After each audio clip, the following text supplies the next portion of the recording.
Bear with me, y'all.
All right, I'm back. Press one if you could hear me.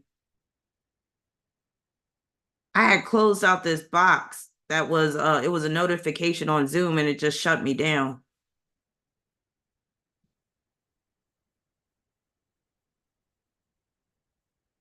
All right, let me share my screen.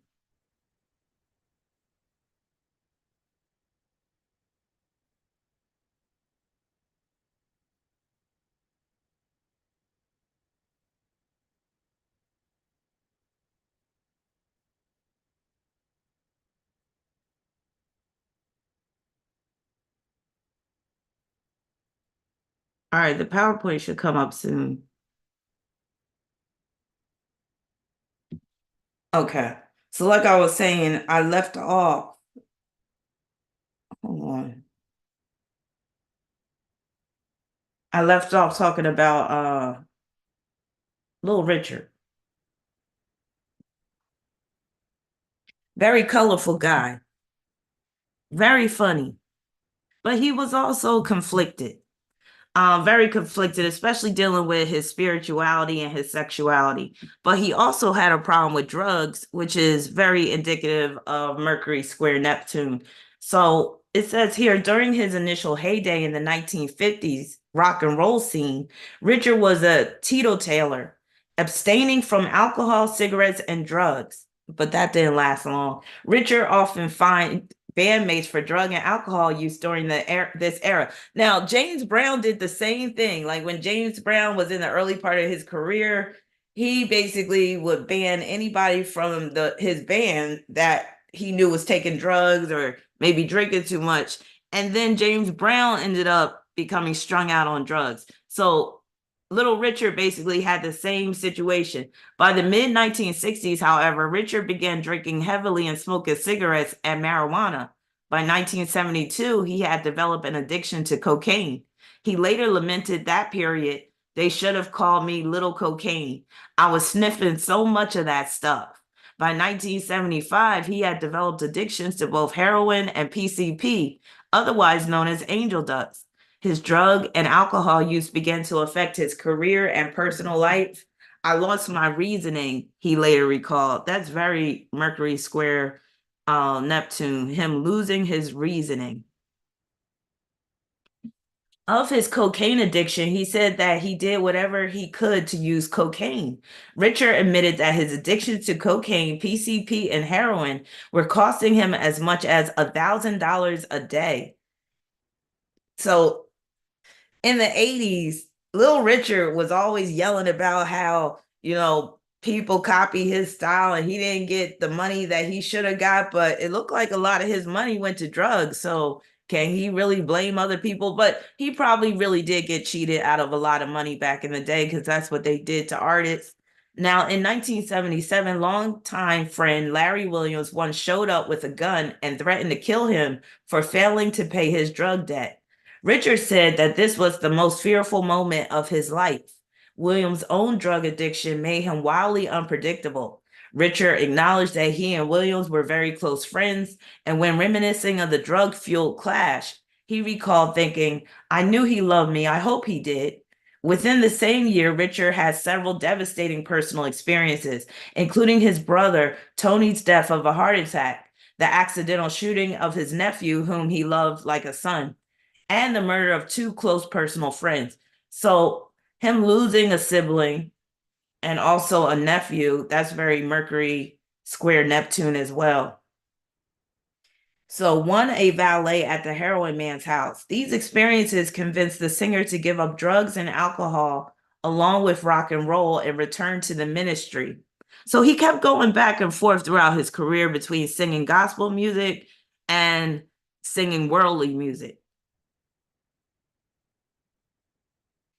In October 1985, having finished Lifetime, friend Richard returned from England to film a guest spot on the show Miami Vice. Following the taping, he crashed his sports car into a telephone pole in West Hollywood. So the car accidents that can manifest through Mercury square Neptune applied in his case as well. He suffered a broken right leg, broken ribs, and head and facial injuries. His recovery took several months, preventing him from attending the inaugural Rock and Roll Hall of Fame ceremony in January 1986, where he was one of the several inductees. He instead supplied a recorded message. In 2007, Richard began having problems with walking due to sciatica in his left leg, requiring him to use crutches. In November 2009, he entered a hospital to have replacement surgery on his left hip. And with that, Mercury square Neptune, Mercury being in Sagittarius, Sagittarius rules walking and the hip. Despite returning to performing the following year, Richard's problems with his hip continued, and he was brought on stage in a wheelchair, able to play only while seated. All right, so that was Richard, Little Richard.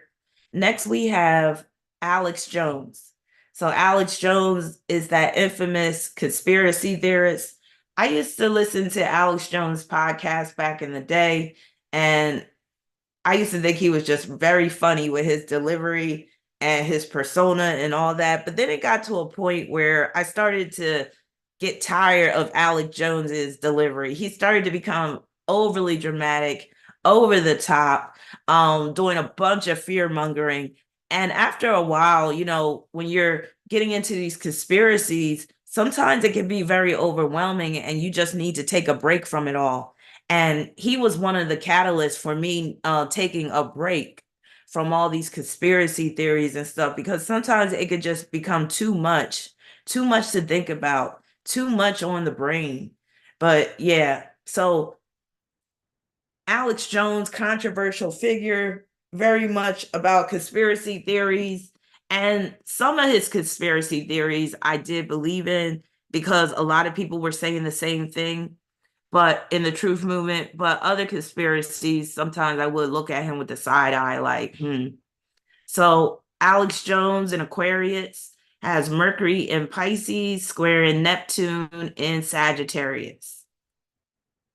So some of the things that pertain to this square in Alex Jones's chart: Jones' website InfoWars promotes conspiracy theories and fake news, as do his other websites, News War and Prison Planet. So this is not me saying it. This is what I think this was on Wikipedia, where they're basically saying that he promotes fake news. So him being accused of promoting fake news is very Mercury square Neptune, especially with his Mercury being in Pisces. In 2022, for Jones' defamatory falsehoods about the Sandy Hook shooting, juries in Connecticut and Texas awarded a total of $1.487 billion in damages from Jones to a first responder and families of the victims. The plaintiffs alleged that Jones' lies led to them being threatened and harassed for years. On December 2nd, 2022, Jones filed for personal bankruptcy. In February 2018, YouTube issued a strike against the InfoWars channel after a video was posted in which Alex Jones accused David Hogg, a survivor of the Parkland school shooting, of being a paid crisis actor. YouTube removed the video for violating its policies against harassment and bullying. On July 24, 2018, YouTube removed 4 InfoWars videos citing child endangerment and hate speech, issued another strike against the channel, and suspended the ability to live stream. On July 27, 2018, Facebook suspended Jones' profile for 30 days and removed the same videos saying they violated the website's standards against hate speech and bullying. And then him being accused of bullying, that's his Aquarius energy. Ellie said a live at this hour. Yeah, because I felt like I owed it to y'all to hurry up and go live. Because again, right now I'm dealing with this Saturn transit, Saturn square, my son. So I wanted to do part two like earlier this week, but I kept putting it off. And I was like, okay, I'm going to do it Friday night. So I wanted to do it Friday night, but I fell asleep, early. And again, this Saturn square sun got me like extra tired, got me feeling lazy. I just want to go back on another ship and just sail away. But yeah, so I wanted to do it last night, but then since I didn't do it last night, I was like, I gotta do it today. I gotta get it out the way today. So that's why I'm doing it in the afternoon. And it feels good to be live in the afternoon for a change. So basically you're seeing here, he's getting his videos removed, and basically they're accusing him of falsehoods. So again, that's very Mercury square Neptune. Later that year, on August 6, 2018, Facebook, Apple, YouTube, and Spotify removed all content by Jones and InfoWars for policy violations. YouTube removed channels associated with InfoWars, including the Alex Jones channel, stating that InfoWars had repeatedly attempted to post content similar to that, which had already been removed, as well as attempting to circumvent the suspension of its live streaming privileges. So in this case, Alex Jones' videos are represented by Mercury and Pisces. And YouTube, also Spotify, is representing by Neptune and Sagittarius. So that Neptune and Sagittarius is representing the big dogs, the big video platforms like YouTube, Spotify, that are basically preventing him from putting out more content, from posting more videos. Now, on Facebook, 4 pages associated with InfoWars and Alex Jones were removed over repeated policy violations. Apple removed all podcasts associated with Jones from iTunes. Facebook cited instances of dehumanizing immigrants, Muslims, and transgender people, as well as the glorification of violence as examples of hate speech. After InfoWars was banned from Facebook, Jones used another of his website's news words to circumvent the ban. So him trying to get around the ban and circumvent, that's very Mercury square Neptune as well. On August 13, 2018, Vimeo removed all of Jones' videos. So Neptune and Sagittarius is also representing Vimeo, which is another major video platform, because of his prohibitions on discriminatory and hateful content. Jones' accounts were also removed from Pinterest, MailChimp, and LinkedIn. As of early August 2018, Jones retained active accounts on Instagram, Google+, and Twitter. Jones tweeted a Periscope video calling on others to get their battle rifles ready against Antifa, the mainstream media, and Chi-Com operatives. In the video, he says, now it's time to act on the enemy before they do a false flag. So him, basically accusing certain events that have happened in the world as false flags, that's very Mercury square Neptune as well. Now, in September, Jones was permanently banned from Twitter and Periscope after berating CNN reporter Oliver Darcy. So again, these quotes are more about like the removal of his videos, the restriction of his ability to put out more videos, all that stuff.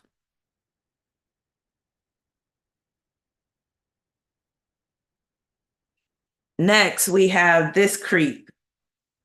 And some people believe that he's still alive. A lot of people believe that he didn't commit, should I even say the S word? Fuck it, suicide.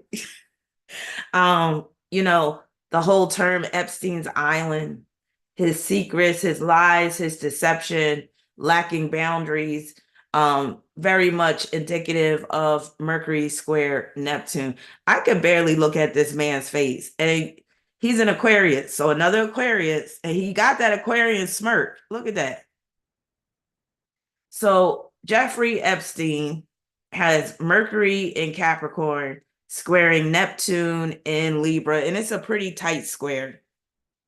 And that alone could just be like exploiting other people, but it can also play out as secret relationships, and where he is basically, because he was taking videos of some very important individuals, even people like in government figures, government officials, and he was basically using it against them.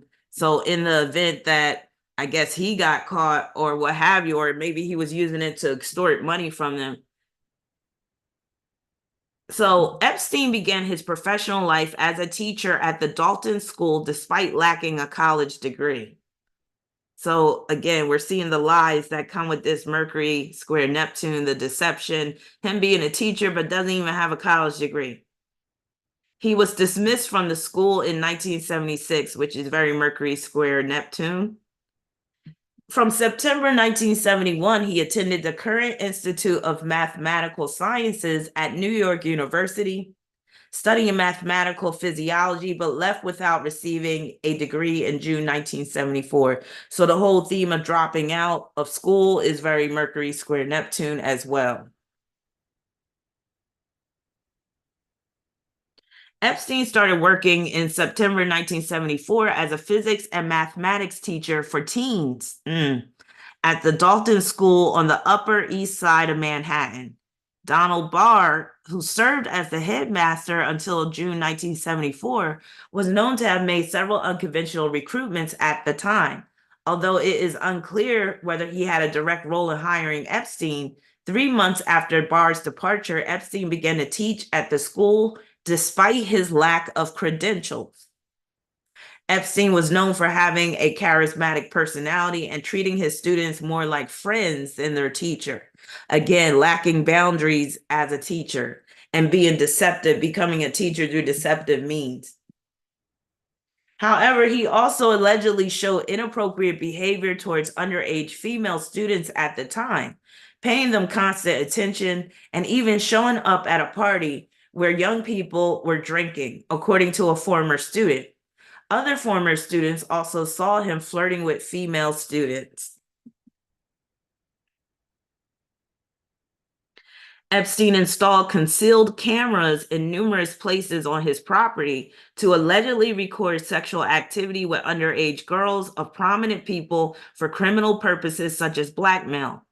Ghislaine Maxwell, Epstein's long-term girlfriend and companion, told a friend that Epstein's private island in the Virgin Islands was completely wired for video, and the friend believed that Maxwell and Epstein were videotaping everyone on the island as an insurance policy.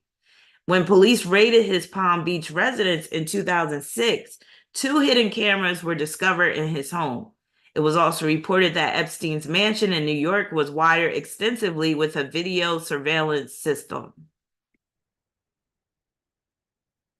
Maria Farmer, an artist who worked for Epstein in 1996, noted that Epstein showed her a media room in the New York mansion where there were individuals monitoring the pinhole cameras throughout the house. The media room was accessed through a hidden door. She stated that in the media room, there were men sitting here. And I looked on the cameras and I saw toilet, toilet, bed, bed, toilet, bed. That's weird. She added that it was very obvious that they were like monitoring private moments. On June 30th, 2008, after Epstein pleaded guilty to a state charge of procuring for prostitution a girl below age 18, he was sentenced to 18 months in prison. While most convicted sex offenders in Florida are sent to state prison, Epstein was instead housed in a private wing of the Palm Beach County Stockade, and according to the sheriff's office, was, after 3.5 months, allowed to leave jail on work release for up to 12 hours a day, 6 days a week. So the work release is represented by that Mercury square Neptune as well. This contravened the sheriff's own policies, requiring a maximum remaining sentence of 10 months and making sex offenders ineligible for privilege. But see, he's an Aquarius, and Aquarius rules privilege. So that shows how, him just being Aquarius alone showed that he was able to get certain privileges that other inmates weren't able to get. And Aquarius also rules connections and networks. So obviously he had some connection with the sheriff, or he had a connection with somebody that knew the sheriff and was able to bend the rules for him. So he was allowed to come and go outside of specified release hours. All right, so next we have, he looks like a sea lion. And I did encounter some sea lions and seals on my trip. It was amazing. They just kept on making all this noise. So by the second time I saw them, I was like, shut up. I couldn't live near seals and sea lions because they are loud as hell. But that's what Magic Johnson reminds me of. Like, he got that seal look, that sea lion look.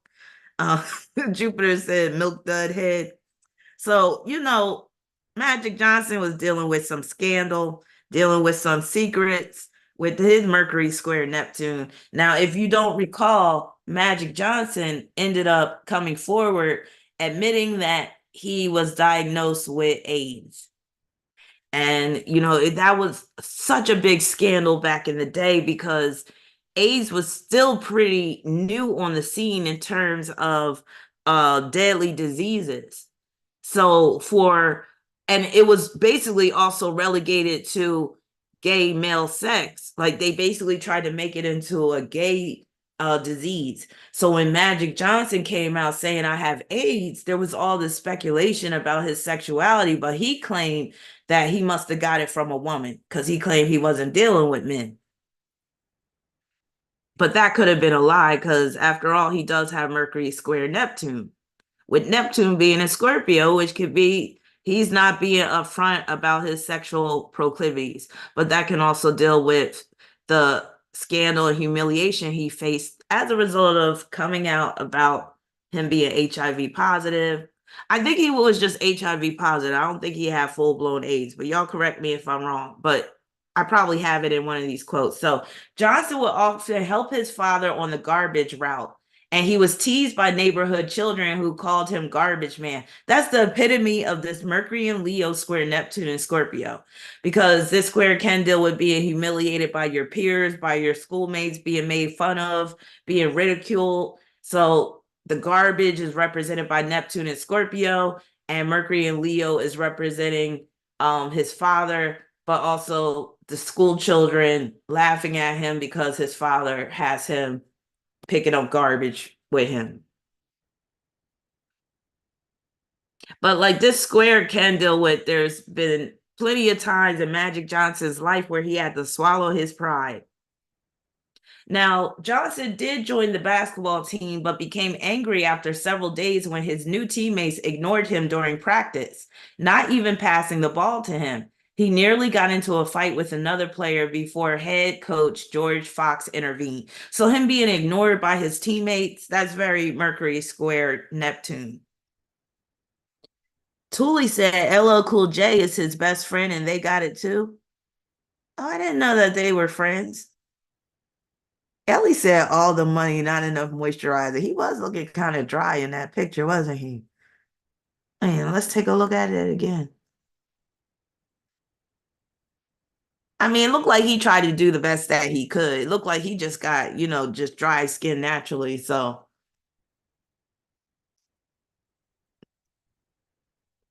right, after a physical examination before the 1991-92 NBA season, Johnson discovered that he had tested positive for HIV. So, yeah, I think he was just HIV positive, not that he had full-blown AIDS. But back then, being HIV positive was basically the same as saying you got AIDS, because people were really like paranoid about that disease. Nowadays, you say you got HIV, the doctor puts you on some medication and sends you on your way. A lot of people now have been able to live with that disease, namely due to the medication that they are prescribed. But back then, early 90s, for someone to come out and say that they're HIV positive, that was like basically saying you got the plague and you're highly contagious and everybody needs to stay away from you. So he even had like some of his teammates, some of his rivals on the court didn't want to play with him because of his HIV positive status. Now, Johnson initially said that he did not know how he contracted the disease. Again, that could be lies on his part with Mercury square Neptune, but later acknowledged that it was through having numerous sexual partners during his playing career. He admitted to having harems of women and talked openly about his sexual activities because he was convinced that heterosexuals needed to know that they, too, were at risk. At the time, only a small percentage of HIV positive American men had contracted it from heterosexual sex, and it was initially rumored that Johnson was gay or bisexual, although he denied both. Johnson later accused Isaiah Thomas. Isaiah Thomas has been suspect for years. They used to kiss each other on the court, Magic and Isaiah. Johnson later accused Isaiah Thomas of spreading the rumors, a claim Thomas denied. And that's crazy because Isaiah and Magic, they were supposed to be friends. But Chief says Showtime Lakers were famous for freak offs. I'm done. But what was I gonna say? You said somebody said he was brave. Ellie said he was brave to do that. But I'm like, was he really brave, or was somebody threatening to come out with that information and he just basically beat them to the punch? It could have even been where somebody was trying to blackmail him and he was like, you know what? I'm going to just come out and say it. But he probably didn't have any choice in the matter once those results came back from the NBA doctor. You can't hide that at that point. So was it really bravery on his part, or was it him succumbing to pressure? I think it was more him succumbing to pressure, which could be that Mercury square Neptune as well, because Neptune's in Scorpio. Now, before the 1992-93 NBA season, Johnson announced his intention to stage an NBA comeback. So the comeback, too, can be very Mercury square Neptune, with Neptune being in Scorpio. After practicing and playing in several preseason games, he retired again before the start of the regular season, citing controversy over his return sparked by opposition from several active players. So he's dealing with the controversy. He basically says, I'm going to retire early, but then he's like, nah, bump that. I'm going to come out. I'm going to do, what was it, the Dream Team that they were on? That's when he basically came back. So in August of 2011, an interview, Johnson said that in retrospect, he wished that he had never retired after being diagnosed with HIV. Mercury square Neptune can cause someone to be filled with regret. He said, if I knew what I know now, I wouldn't have retired. Johnson said that despite the physical, highly competitive practices and scrimmages leading up to the 1992 Olympics, some of those same teammates still expressed concerns about his return to the NBA. He said that he retired because he didn't want to hurt the game. So Mercury square Neptune can also deal with some of the players that were paranoid, that were scared to play with him because of his status. All right, so that's Michael. That's Magic Johnson. And just the Mercury square Neptune is just dealing with his lies to his wife, Cookie Johnson, throughout their marriage with the infidelity and all that stuff. He probably had to get real creative, Mercury and Leo, with the lies. Saying your tire, you had a blowout while you were on the road, that gets old after a while. Now, look, who do we have here? Does anybody know who this man is? He wasn't bad looking in his younger days, but then as he got older, he started to look like the alien from Predator.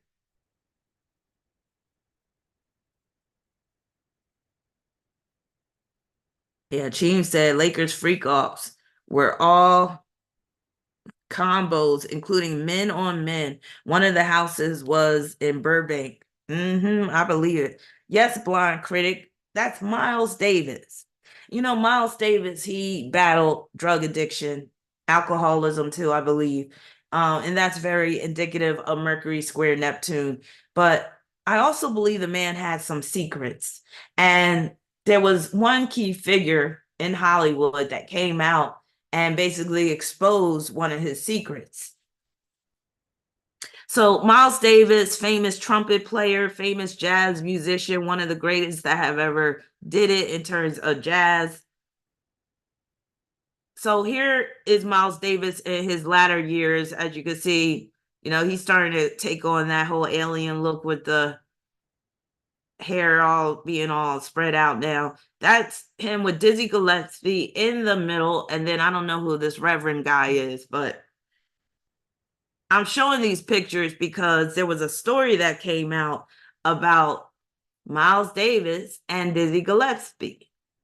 Dizzy Gillespie was another trumpet singer, and if you recall him, he was on the Cosby Show, one of the episodes. But when he would play the trumpet, his cheeks would get all big and puffy. So look, I just want y'all to look at this image right here. That's a young Dizzy Gillespie at the piano. And here's Miles Davis looking down at Dizzy with this fondness and this love. Now, this right here deals with his Mercury square Neptune.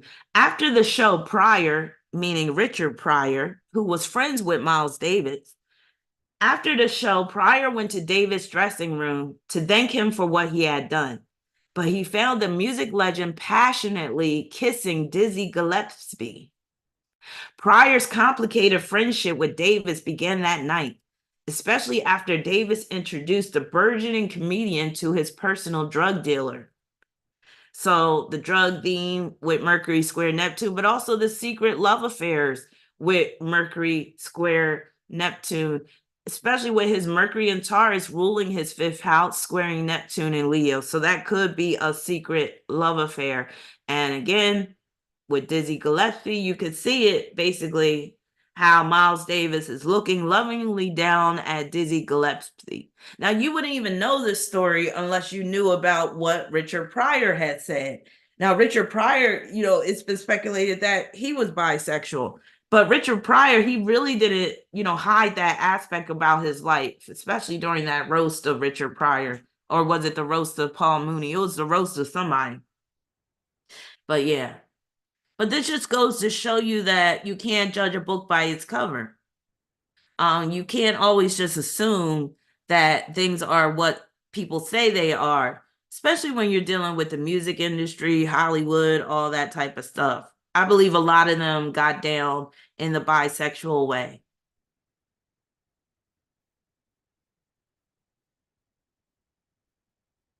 So Miles Davis has Mercury and Taurus, square Neptune. Like I said, Mercury is ruling that fifth house through Virgo. And then, yeah, Neptune's ruling that 11th house. 11th house can deal with homosexuality, can deal with friendships.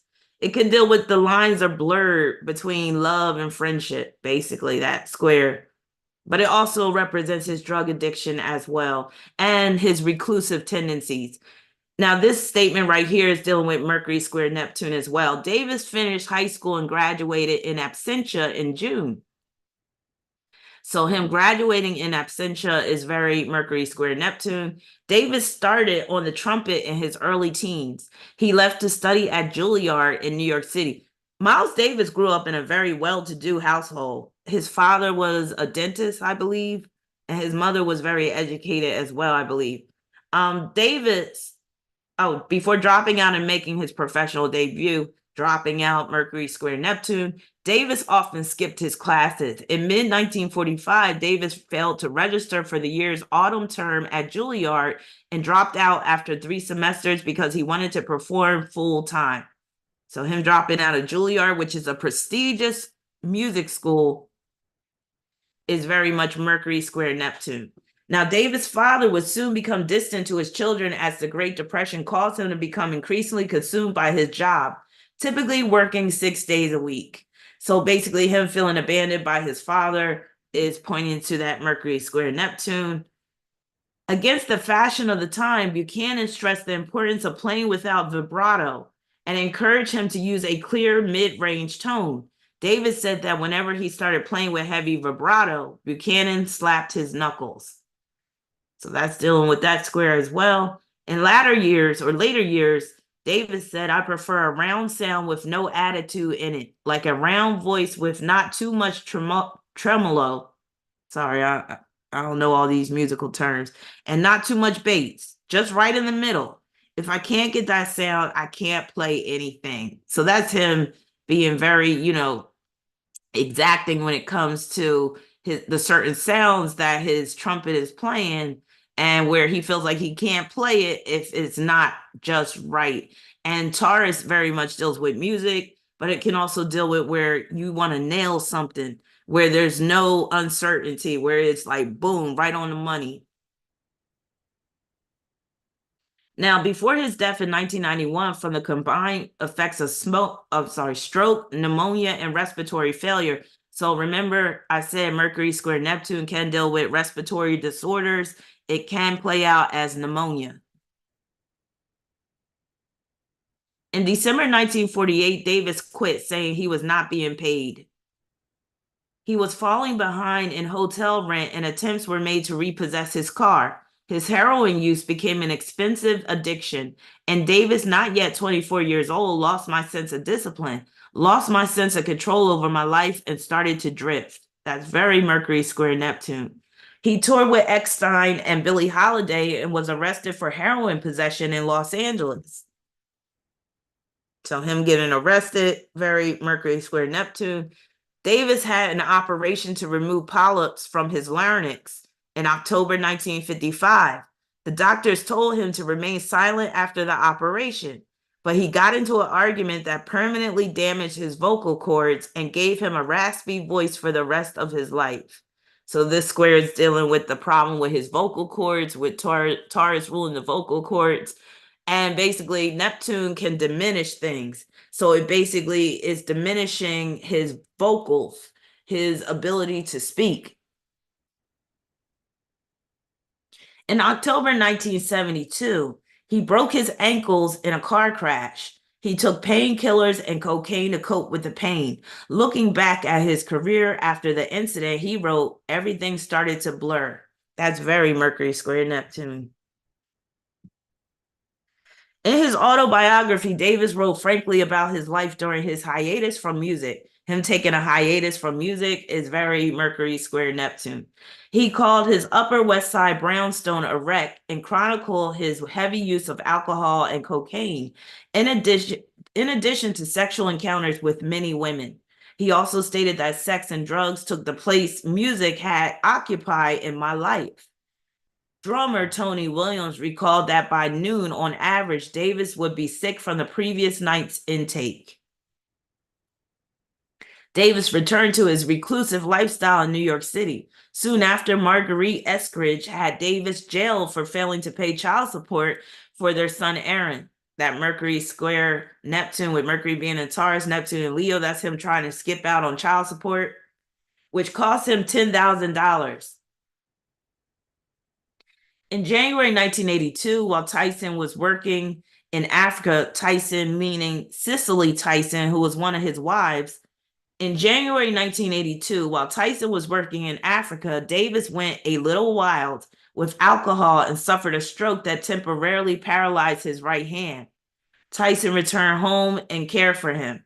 After 3 months of treatment with a Chinese acupuncturist, he was able to play the trumpet again. He listened to his doctor's warnings and gave up alcohol and drugs. So basically, it required the threat of him not being able to play the trumpet again to get him to get off the drugs and alcohol. So this just goes to show, when it comes to squares, sometimes one side of the square is going to overpower the other square. One side will win out over the other. In this case, Mercury and Taurus won out over Neptune and Leo. So his ability to play the trumpet won out over the drugs and the alcohol, which is represented by Neptune and Leo. Davis cut his European tour short after he collapsed and fainted after a 2-hour show in Madrid and flew home. If you recall, in part 1, I did talk about Mercury square Neptune can produce dizziness and fainting spells. There were rumors of more poor health reported by the American magazine Star in its February 21st, 1989 edition, which published a claim that Davis had contracted AIDS. prompting his manager, Peter Schuchat, to issue a statement the following day. Schuchat said that Davis had been in the hospital for a mild case of pneumonia and the removal of a benign polyp on his vocal cords, and was resting comfortably in preparation for his 1989 tours. According to Troop, Davis was taking AZT, a type of antiretroviral drug used for the treatment of HIV and AIDS, during his treatments in the hospital. So basically, the speculations of him having AIDS were basically true, or HIV positive.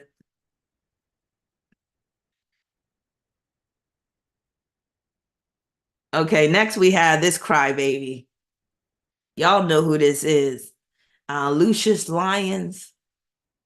The dude that what was his name in Hustle and Flow? Just annoying as hell. Terrence Howard.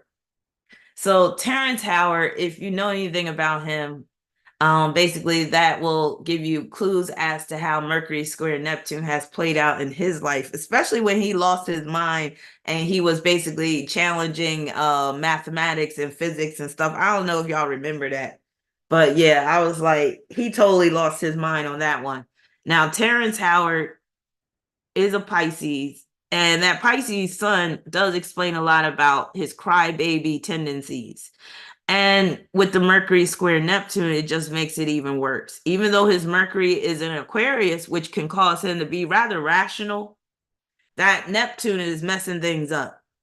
And it can make him hypersensitive and like unreasonable and just nonsensical in some of his musings and thoughts and ideas.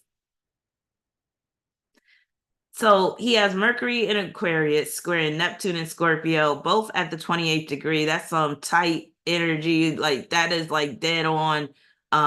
You're crazy type of energy. No, let me stop. Because I don't want you to think that everybody that got Mercury square Neptune are crazy. That's not true at all. But in Terrence Howard's case, yeah, especially with that Neptune being in Scorpio, Mercury being in Aquarius, he has the ability to really lose touch with reality. Like, I wouldn't be surprised if he comes out in the future and says he's been abducted by aliens at some point, because that's what this square can make somebody think, like, or he may feel like he's not fully human himself. So some of what has manifested through his Mercury square Neptune is, in February 2009, it was reported on the Smoking Gun that Howard had been arrested in 2001 for a variety of charges related to a violent attack on his estranged first wife, including simple assault, terroristic threats, harassment, and stalking.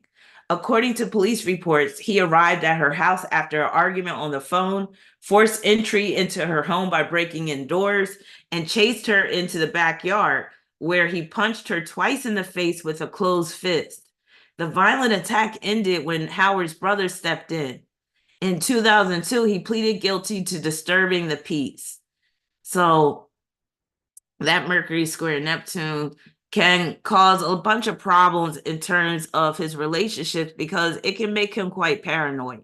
So he was probably feeling like his woman was cheating, or, again, being hypersensitive. She might have said one offhanded remark and he just loses his temper. He loses his mind, blacks out on her. And with that Mercury rule in the 5th house, it's like anybody that he's in love with, he could go crazy on. Okay. Now, according to the Smoking Gun, Howard was also arrested for assaulting a Continental Airlines flight attendant after refusing her request to return to his seat because the seatbelt sign was on. Now, I don't mean to make light of these situations, but again, like, that's the epitome of Mercury and Aquarius, because Aquarius rules aircraft, including planes, and his Mercury is in the 9th house. So, oh no, it's in the 10th house, but still, with the 10th house, it's like it's been publicized. So he got mad because she said, you have to sit down, the seatbelt light is on, and he hauled off and basically went crazy on this woman. Now, on December 5th, 2011, December 5th, that's my birthday, a judge granted Howard then wife Michelle Gant a restraining order based on her claims that Howard had caused her physical injuries that required medical attention once he broke her computer in half, repeatedly threatened her, and stalked her by telephone and the internet. So he's the type that will, again, go insane over someone that he supposedly loves. In August 2013, Gant obtained a second restraining order against him after showing up in court with a black eye she says he gave her.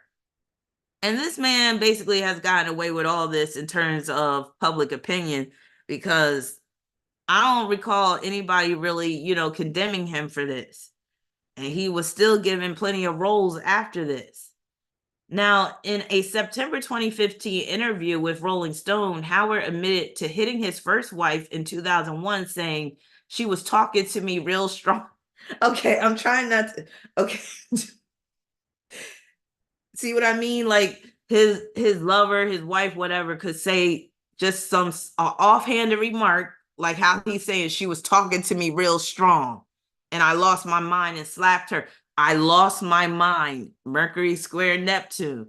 I lost my mind and slapped her in front of the kids. And that's very Mercury ruling that fifth house with the kids witnessing it. And him basically creating this mental turmoil within his own children, because he don't know how to act. He don't know how to control himself. He don't know how to keep his hands to himself with that Mercury square Neptune. So again, all a woman has to say is, you looking extra tired today. What's going on? And he might flip out on you. Or maybe you shouldn't wear that suit. It's a little tight on you, Terrence. Next thing you know, he blacking out on her. Now, this part right here is very Mercury square Neptune. Jupiter, they blocked your comment because you put Terrence as a light-skinned terrorist. I'm done. Hold on. Okay, another moderator handled that. Yes, he said, "I lost my mind." That's the epitome of Mercury square Neptune. But again, that's no excuse. Me and my daughter, we were talking about this last night, about how people are using mental health disorders as an excuse for their violence and the excuse for being a bad person and being an asshole. And I'm like, I'm tired of it. I'm tired of hearing about these gruesome stories. And then they always say, well, the person had, they had bipolar disorder or whatever like that. And I'm like, if you know you got these issues, then you shouldn't even be in a relationship unless you can control these symptoms of your mental health issues. But he does channel it into nonsensical ideas like teriology, this philosophy that he came up with. In a 2015 interview with Rolling Stone, Howard explained that he had formulated his own language of logic, which he called teriology, and which he was keeping secret until he had patented it. So him keeping this philosophy, keeping this language secret, having a cryptic language that he comes up with is very Mercury square Neptune, inventing something, believing he's a freaking genius, being all into science, that's Mercury in Aquarius. And then square with the square to Neptune, that's like he could be totally delusional with some of his scientific concepts that he comes up with. So this logic language, he claimed, would be used to prove the statement that 1 times 1 equals 2. I remember he came out, it was 2015 when he came out with this nonsense. And people were taking him seriously in terms of giving him interviews about it and stuff, but I think it was mainly to ridicule him or for him to ridicule himself. But yeah, he basically was claiming that 1 times 1, which we all know is 1, is actually 2. So he was substituted addiction. Why can't I pronounce addition?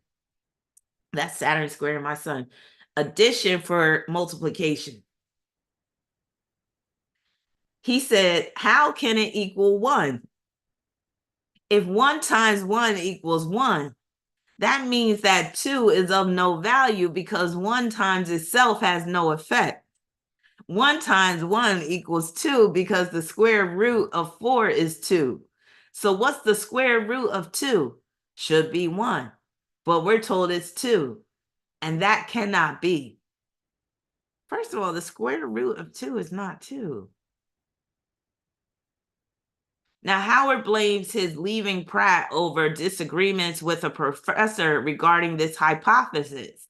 He also stated that he spends many hours a day constructing models of plastic and wire that he patented and claims to confirm his belief. Wait a minute, let me read that again. He also stated that he spends many hours a day constructing models of plastic and wire that he patented and claims to confirm his belief. Okay. In 2017, Howard published his proof of the claim that 1 times 1 equals 2 on his Twitter account. It was heavily criticized as containing multiple logical errors and faulty reasoning. Very Mercury square Neptune. Howard has stated that he went to school for chemical engineering and applied materials. Though he did not complete his engineering degree, Howard thinks of himself as an engineer and intends to return one day to complete the 3 credits of which he claims he is currently short. Howard's account of his educational history has not been confirmed. Pratt Institute, which he says he attended, closed its engineering degree program in 1993. So it was very convenient for him to use Pratt Institute as where he received his education because the institute closed down conveniently. Now, on February 26, 2013, Howard also said on Jimmy Kimmel Live that he had earned a PhD degree in chemical engineering from South Carolina State University that year. He, however, never attended that university, and in fact, CSU does not confer doctorates in chemical engineering. So he outright lied about having a chemical engineering degree from South Carolina State University. I'm like, wow. During rehearsals, he allegedly attacked and seriously injured musical composer Tex Allen, brother of the director. Allen said he suffered multiple injuries, and in October 2008, Allen filed a $5 million lawsuit against Howard. So he's blacking out on people with these stories. In 2010, Howard joined the cast of Law and Order Los Angeles, playing Deputy District Attorney John Decker. He alternated shows with Alfred Molina, who portrayed Deputy District Attorney Richard Morales. The series was canceled after 1 season. So a series being canceled, I know he probably took that real hard because, Law and Order was a big show. Actor Terrence Howard reportedly said it is immoral for the United States government to charge taxes to the descendants of slaves after being ordered to pay nearly $1 million in back taxes. So the fact that his Neptune is in Scorpio is him basically trying to evade taxes, and the Mercury in Aquarius is him being like an activist about it. Now, according to a report from the Philadelphia Inquirer on Thursday, a federal judge in Philadelphia ordered the Academy Award-nominated actor to pay $903,115 in back taxes, penalties, and interest.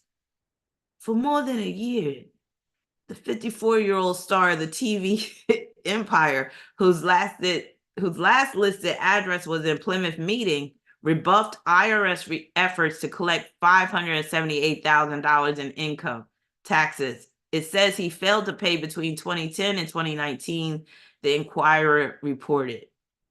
So Aquarius is where you object to something. It's where you're against something, you're anti something. So with his Mercury in Aquarius, he's objecting to that tax burden. But Neptune and Scorpio won in that case. Next, we have Chris Tucker. Now, Chris Tucker, he is kind of a troubled individual, it seems. You could kind of tell by this image that I have up of him. He dropped out of Hollywood. I'm not sure what year, but we really haven't seen him in any major motion pictures ever since. What was his last movie? What was that movie called with Jackie Chan? Money Talks or something like that. But Chris Tucker, like you can see the Mercury square Neptune in his face right there. Like kind of like a look of defeat, a look of kind of being lost or being, a little sorrow going on. A look of like wasted time, wasted talent. Now with that Mercury square Neptune, he has wasn't he on the Epstein list? Oh, so Rush Hour was his last move, Rush Hour 3. Wasn't Chris Tucker on the Epstein list? I swear he was. Y'all let me know if y'all recall that too, as him being one of the names on Jeffrey Epstein's island list on the flight records. But I think he was. So him getting caught up in scandal is very Mercury square Neptune.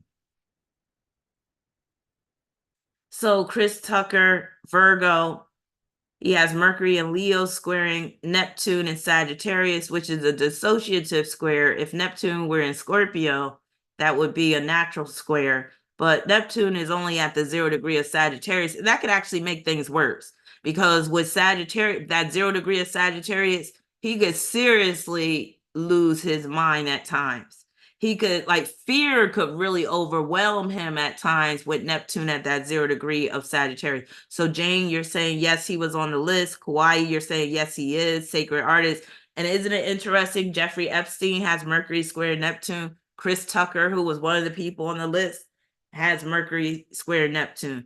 And honestly, this picture right here is kind of showing guilt as well. Like he got some secrets that's eating him up inside. I'm just saying.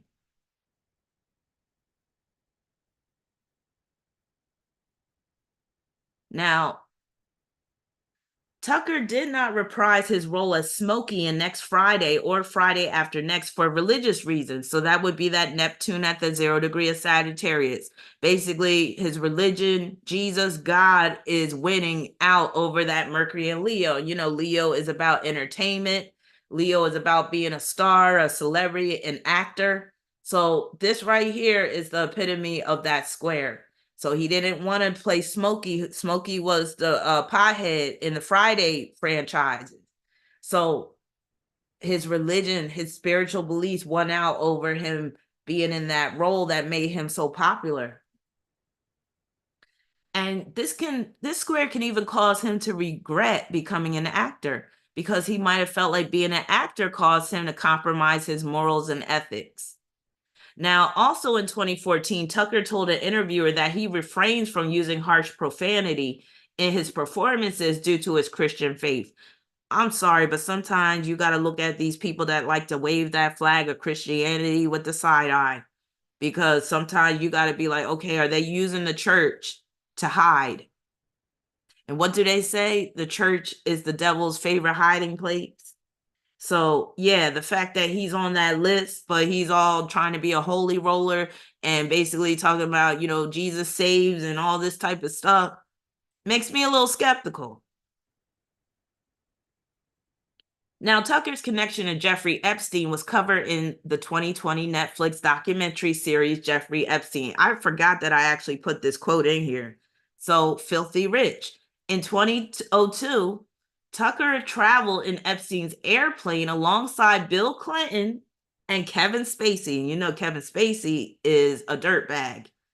Bill Clinton is too, but, it's actually been revealed that Kevin Spacey was basically assaulting underage males. Now, for humanitarian purposes in combating the HIV/AIDS epidemic in Africa. So you could look at this effort to combat HIV/AIDS epidemic in Africa as a cover for their private affairs that were taking place on the Epstein plane, maybe on Epstein's island, who knows? Now, in 2014, Tucker settled a $2.5 million tax debt. A representative blamed poor accounting and business management. In November 2021, the IRS sued Tucker, seeking $9.6 million in back taxes. Now, that it basically is dealing with Mercury squaring Jupiter and Neptune and Sag. So his Jupiter is in Scorpio, conjoined to Neptune at the 0 degree of Sag, which can deal with where he was trying to get out of paying taxes, and he ended up accumulating a huge tax bill as a result. Next, we have this interesting individual. Now, a lot of people may not know who this is, but I decided to include him because I am very much into the world of art, and I'm fascinated by artists, visual artists, that is.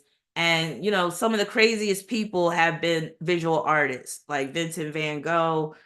This dude right here, his name is Francis Bacon. So I remember seeing a documentary about this man years ago. And I remember pulling his chart and just looking at seeing like what was in his chart that would make him produce art like this. And he was a troubled man. He was in like abusive relationships, like some crazy stuff going on. He was abused by men when he was young, at his father's behest. When he would misbehave, his father, who managed a horse stable, would basically have the horse handlers or what the stable hands whip him. And Francis Bacon started to become sexually aroused as a result of being whipped by these men. So that led to a whole, you know, sex life that was peppered with sadomasochism. So here's some of his artwork. Very Mercury square Neptune type of art where you're scratching your head. It might even evoke fear or a sense of dread within you, or it might just evoke feelings of like confusion. Some people may not even want to look at art like this because it can basically be an assault upon the senses and the mind, especially stuff like this. Like what the hell is this about? They said that he was obsessed with mouths, especially mouths that depicted pain or screaming. And that might go back to his childhood when he was being whipped by the stable hands. This is kind of hard to make out, but basically this is a portrait that he painted of him and his lover, or maybe some other man and his lover, wrestling. So Francis Bacon, Scorpio, surprise, surprise, had Mercury in Libra, and it was squaring his Neptune in Cancer. So some of how this manifested. The family moved houses, often between Ireland and England several times. So him moving around a lot as a child, very Mercury square Neptune, with Neptune being in Cancer. Cancer rules home, leading to a sense of displacement. So a sense of displacement is very Mercury square Neptune, which remained with Bacon throughout his life. He said that his artistic career was delayed because he spent too long looking for subject matter that could sustain his interest. And with that Mercury and Libra, it could be hard to sustain your interest in things. Because Libra, you know, one minute they like this, next minute they don't. Now, following the suicide of his lover, George Dyer, in 1971, memorialized in his Black triptychs and a number of posthumous portraits, his art became more somber, inward-looking, which is so Neptune and Cancer's influence, and preoccupied with the passage of time and death. The climax of his later period is marked by the masterpieces Study for Self-Portrait and Study for a Self-Portrait.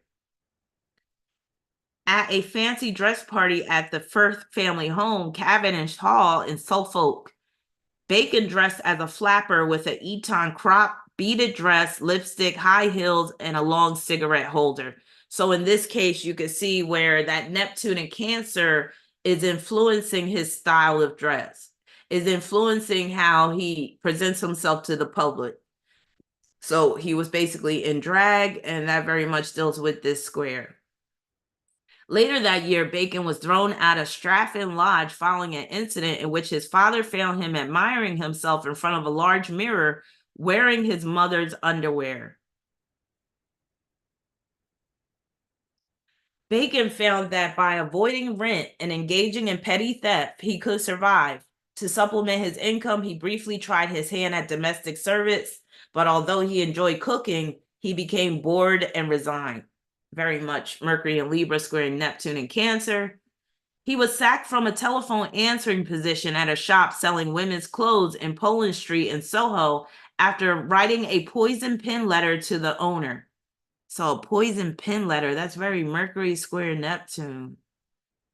Now, what does that mean? Does that really mean he was using a poison pen? Like, I guess that's an old school term or whatever, but I don't know exactly if it was a literally poison pen letter or if it was just a letter with poisonous words, like threats or whatever. Now, in October 1971, Dyer joined Bacon in Paris for the opening of Bacon's retrospective at the Grand Palais. While Bacon's career was at a peak, he was described at the time as Britain's greatest living painter. Dyer knew that his own importance to Bacon was in decline. To gain attention, he planted cannabis in his flat and phoned the police and attempted suicide on a number of occasions. So this is also representing his relationships and how Bacon's art would sometimes get in the way of him being an active partner in the relationship, causing his partner to do crazy stuff. Now, in Paris, Bacon and Dyer initially shared a hotel room, but Bacon left. When he returned on the morning of October 24th, when Danziger, Miles, and Valerie Beston, they discovered Dyer's body. They persuaded the hotel manager not to announce the death for 2 days. So the secrecy thing, the loss of a partner is very Mercury and Libra, square Neptune and Cancer. Especially, it took place in a hotel. Cancer rules hotels. His chronic asthma, remember I said Mercury square Neptune can produce disorders of the lungs, respiratory system. His chronic asthma, which had plagued him all his life, had developed into a more severe respiratory condition, and he could not talk or breathe very well. All right, next we have Idris Elba. Now, I don't know much about Idris Elba. I even pulled up like a couple of websites where they were talking about his biography, and there's nothing really scandalous that was written about this man's life. So if anybody knows of any scandals that Idris Elba has been in, please let me know. Now, Idris has Mercury square Neptune, so I'm sure he's dealing with some secrets. I'm sure he's been dishonest at times, but where I see this Mercury square Neptune play out in his life is him being able to fake the accents. So he's from the UK, but he was in the show The Wire. He was in the movie American Gangster. He was in Daddy's Little Girls. He was in a lot of American shows and movies where he was able to speak like an American. So that's very Mercury square Neptune, disguising his true voice or accent and being able to pick up different dialects and stuff and fake the funk that way. So this just goes to show that this square doesn't always have to be like really bad or deleterious to a person. It could represent something that they do in terms of their profession, or it could be something that they do just as a hobby or whatever that requires some level of either distortion or where it's like he has to play a role, he has to fake it. Jupiter said, I remember him from Zootopia. Ellie said the only thing slightly controversial was that his girlfriend stayed with him when he had COVID at the start of the pandemic. Well, him having COVID is very Mercury square Neptune, and him basically there being a scandal about that can play out as Mercury square Neptune as well. So Idris is a Virgo. He got a Virgo stellium, including Mercury in Virgo, and that Mercury is squaring Neptune in Sagittarius, which is a rather tight square in his chart. So I know there's some secrets that he's keeping, and with Neptune being in Sagittarius, the secrets could be outed at some point. Yeah, okay, so he dated K. Michelle secretly. Was she the one that outed the relationship? And didn't he say something messed up about her? Was he one of the ones that said she stunk?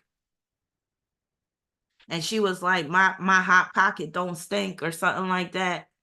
Y'all let me know. Did he trash her or something like that once it came out that he was dating her? But with that Neptune and Sagittarius, Sagittarius deals with foreign affairs, it deals with foreigners, it can deal with foreign languages. So with the Mercury, his Mercury being in Virgo, like Virgo is very much about language in terms of grammar, punctuality, the mechanics of language. Gemini is language itself and speech and writing and all that, but Virgo is about the mechanics, it's about the grammar, it's about English class, it's about pronunciation, it's about enunciation, articulation, dictate, no, not dictate, what's that word? Dialect and stuff like that. So with that Mercury in Virgo is showing, yeah, he came up speaking a certain way, but then he was able to twist it up to sound like he was from a foreign country with that square to Neptune.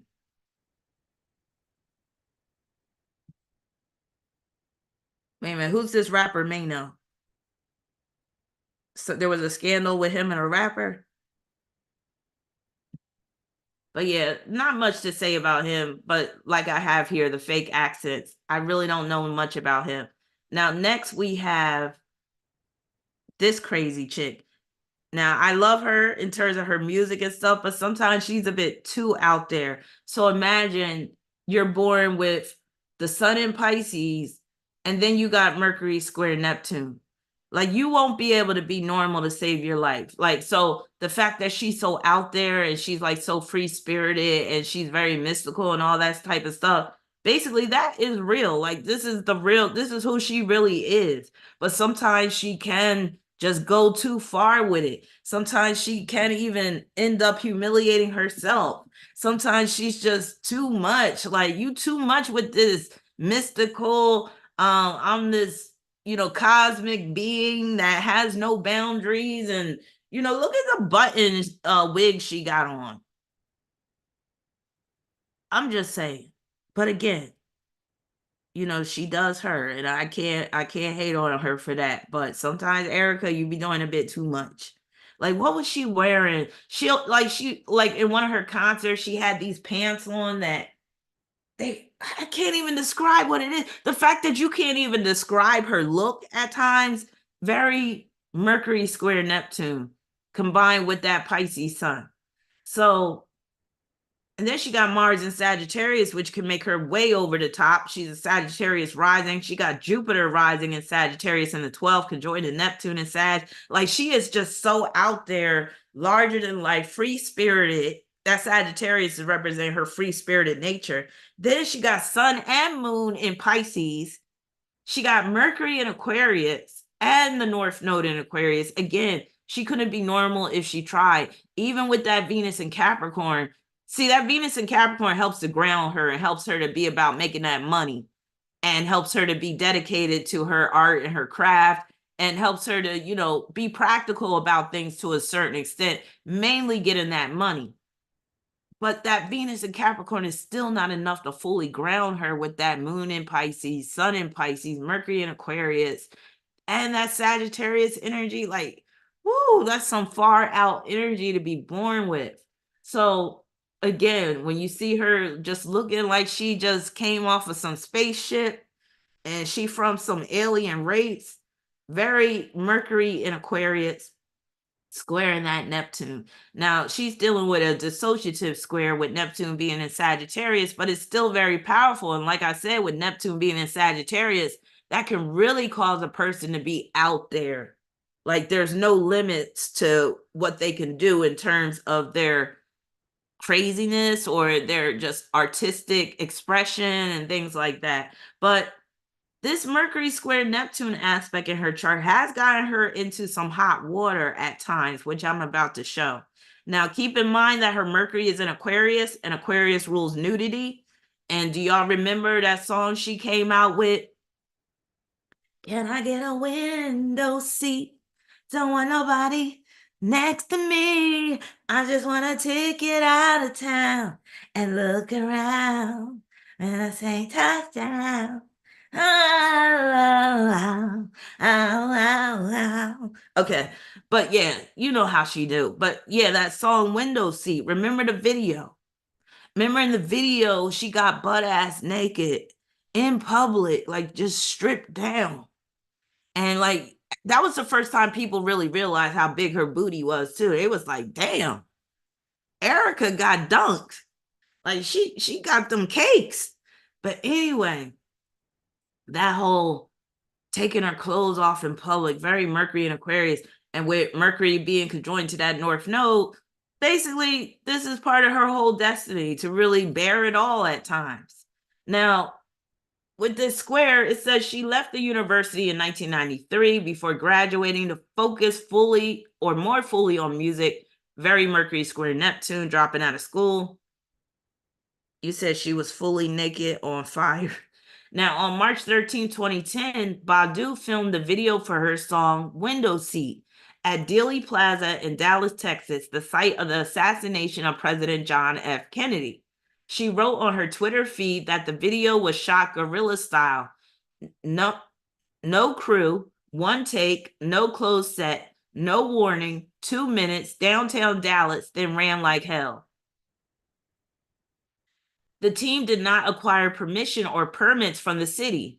In the video, Badu shed her clothes as she walked along a Dallas sidewalk until she was nude at the site where Kennedy was shot. A shot rang out as the song ended. And ain't her Mercury in the third house? Yeah, that's her being naked on the street. A shot rang out as the song ended. Badu's head jerked back and she fell to the ground. Children with their families could be seen nearby as Badu stripped. When asked about stripping nude in the presence of minors, Badu said, I didn't even think about that until I saw them. And in my mind, I tried to telepathically communicate my good intent to them. If that's not Mercury in Aquarius, squaring Neptune and Sagittarius, I don't know what is. Her even saying telepathically communicate, that's so Mercury in Aquarius. Her being oblivious to kids being around, that's Mercury square Neptune. That's all I could do. And I hope they wouldn't be traumatized. But maybe some of them were, Erykah. But again, you had to get your point across with the video. So the kids obviously didn't matter.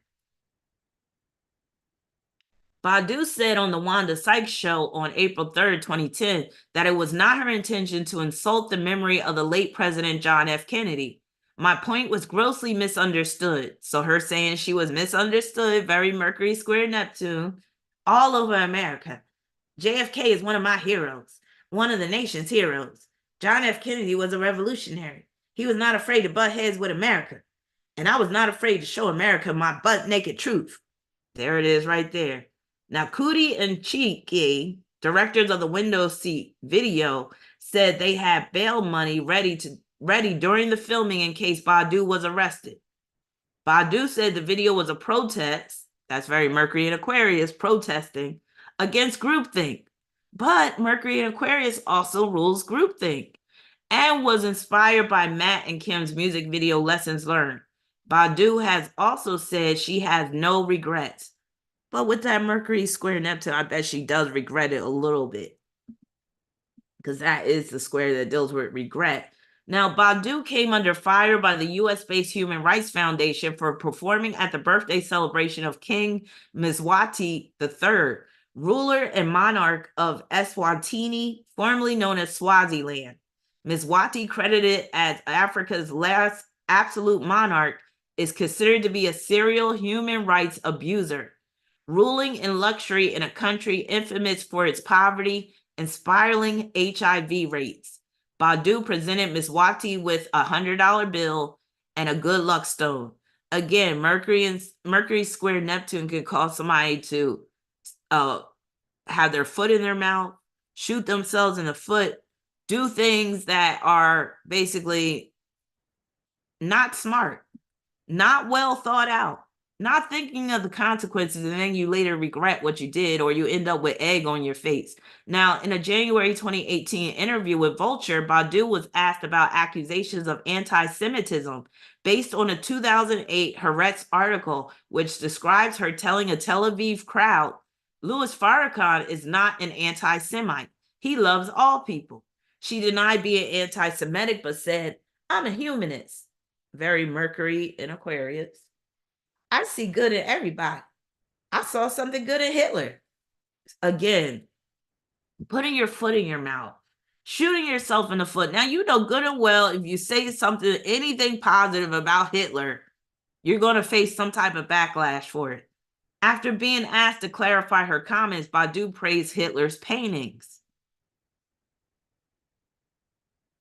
Now, in the same interview with Vulture, Badu reacted differently than most other American celebrities about Bill Cosby's sexual predation, saying, I love Bill Cosby, and I love what he's done for the world. But if he's sick, why would I be angry with him? So again, sometimes you got to question Erykah Badu's intentions and like where her head is really at. And it's like, I understand, Erykah, you're a Pisces with Mercury and Aquarius, and you want to love everybody and be tolerant of everybody, regardless of how low down they are. But sometimes you got to draw a line somewhere. Now, in a January 2019 concert, Badu elicited boos from fans after giving support to musician R. Kelly, saying, I don't know how everybody else feel about it, but I'm putting up a prayer right now for R. I love you unconditionally. Badu has been criticized for her perceived support of R. Kelly following the release of Lifetime Surviving R. Kelly. Yup, Jupiter going wild. I just read it. Yup. Recording the Obama private party and posting it on social media. So a few years ago, Obama had a private party. It might have been for his birthday party or something. And nobody was supposed to record it. But here go Erykah Badu trying to stunt on social media, you know, saying, I've been invited to Obama's private party, all this type of stuff.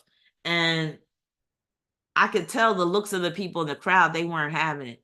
But again, her shooting herself in the foot, basically doing things that were, you know, lack of forethought, not really considering the consequences of what could happen when you do certain things. So they probably never invited her back to another event. They was like, Erykah, we can't trust you.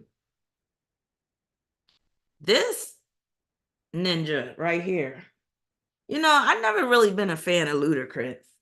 There's just something about him, Virgo. There's just something about him, Virgo, that gets on my goddamn nerves. But do y'all feel the same way? Like, Ludacris just has that annoying, number one, he just got that annoying persona. Now, I really don't have anything bad to say about him. Like, I don't recall any really bad things coming about Ludacris, but he just seems like one of those annoying ass Virgos that like won't shut up and that, you know, constantly trying to tell you how to live your life and stuff when he needs to get his own life together. But yeah, now as you can see right here, this is not his body. These are prosthetics, which is very Mercury square Neptune. Like, he is delusional. Like, he wish he looked like this. So in certain videos and stuff, he'll put on like this prosthetic chest and make it seem like he's built like that. And I guess he claims he's doing it to be funny. But to me, it's not funny. It's weird. Like, dude, you're weird. But, you know, Virgo could be very insecure. So I'm sure he's insecure about his body for him to like put this fake chest on. It's just weird. Caldi said Luda means hooker in Danish. All right. So he's being ridiculed for wearing this fake stuff. Like here, it says Ludacris CGI chest. Looks like those rolls I buy at 7-Eleven when I'm drunk. And somebody has a package of the Hawaiian rolls, basically ridiculing Ludacris. But he does it to himself. So basically, this Mercury and Virgo square Neptune and Sagittarius is representing his delusions, his fantasy of being this buff man, and he probably won't ever be able to attain, you know, that level of buffness unless he were to take steroids, and he's probably against taking steroids with Mercury and Virgo square Neptune. But yeah, look at his arms. Mercury rules the arms. So his arms are like, he got these fake arms and fists to make it look like he's like Popeye the Sailor Man or something like that. Just weird. Hey, Pepper Sauce. God, pepper sauce, you got me thinking about food. I'm so hungry. I haven't had nothing to eat yet. I can't wait to bust a fat grub. Know what I'm gonna make tonight? I'm gonna make a 7-layer dip. But with taco meat, with the beef. I'm gonna make some beef, put the taco seasoning in it, and then I'm gonna get some guacamole, some salsa, sour cream, some refried beans. I'm gonna put it all in a glass pan and then put it in the oven, let it get all nice and gooey with the cheese and stuff like that. Put some sour cream on top, get some of that Cholula jalapeno sauce. Oh, I can't wait. So yeah, seeing your pepper sauce name, I'm like, oh, I'm hungry. Ah, but yeah, so very Mercury square Neptune. Like he had these fantasies of being this built guy or having like the perfect physique, you could say. But yeah, it's sad. So here he is again with the fake arm, the prosthetic arm, I guess. It's weird. Here he is with a big joint. So you see how this Mercury square Neptune has him, because Neptune's in Sagittarius, makes everything exaggerated with him. Like he wants everything to be exaggerated, but I believe it is overcompensation for his insecurities. Because again, his Mercury is in Virgo, he's a Virgo sun. So he's dealing with some serious insecurities.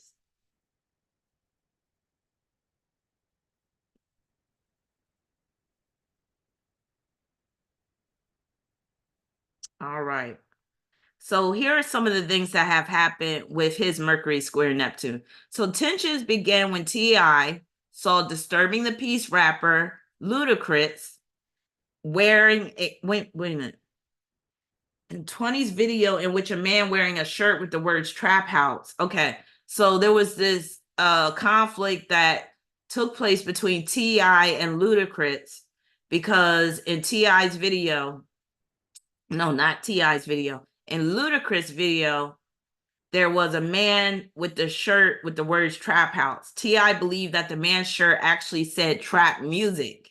See how Mercury square Neptune can create these misunderstandings? Perhaps interpreting this to be a reference to his album of the same name. Later, G Unit artist Young Buck asked these two fellow Southern rappers to appear on his new record on the track Stomp. T.I. recorded a verse that contained a line that Young Buck considered to be an insult towards Ludacris. Me getting beat down, that's Ludacris.